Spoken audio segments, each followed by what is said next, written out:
Professor Wobble was a kind and curious inventor. He loved numbers. He used them to make his inventions. He even used numbers to make his breakfast. One day, something strange happened. Some numbers went missing. Where could they be? Professor Wobble looked everywhere for the missing numbers. He checked under his workbench. He looked behind his telescope. The numbers were gone. I need to find those numbers. He knew just the place to look.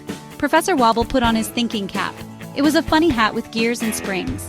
I need a plan. He decided to ask his friends for help. Solving problems is easier with friends.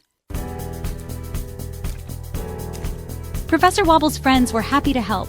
They looked high and low for the missing numbers. Suddenly, they found a note. It was written in strange symbols. This looks like a code. Maybe it can tell us where the numbers went. Professor Wobble and his friends studied the code carefully. They noticed that some symbols looked like shapes. Other symbols looked like little stars. I think this is a number code. Let's try to solve it together, Professor Wobble suggested.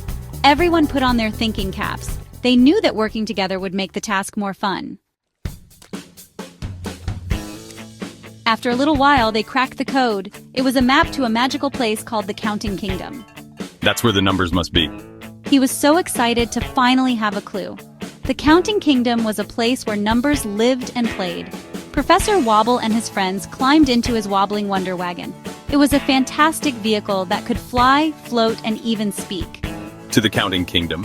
The wagon sputtered and soared into the sky, leaving a trail of colorful smoke. As they traveled, Professor Wobble told his friends about the Counting Kingdom. It's a place full of wonder.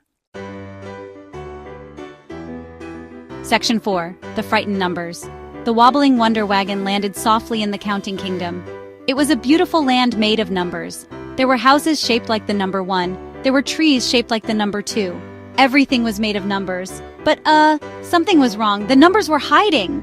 Hello, don't be afraid. We're here to help.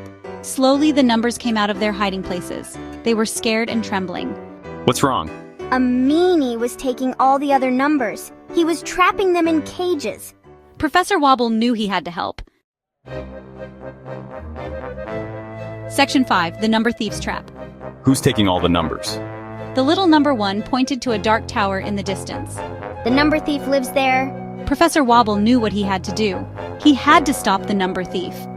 Professor Wobble and his friends carefully approached the dark tower. They had to be very quiet. They didn't want to alert the number thief. As they got closer, they heard a cackling laugh coming from inside. It sent shivers down their spines.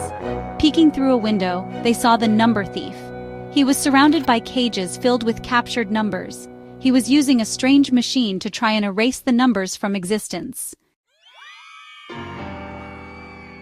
Section 6. Teamwork to the Rescue. Professor Wobble knew he had to act fast. We need a plan to rescue the numbers. They looked around and noticed a series of locks on the cages holding the numbers. Each lock had a math problem on it. We can use our math skills to open the locks. Everyone got to work, using their addition, subtraction, and counting skills to solve the problems. Each time they solved a problem, a lock clicked open, and a cheer went up from the rescued numbers. The number thief, distracted by all the commotion, hadn't even noticed what was happening.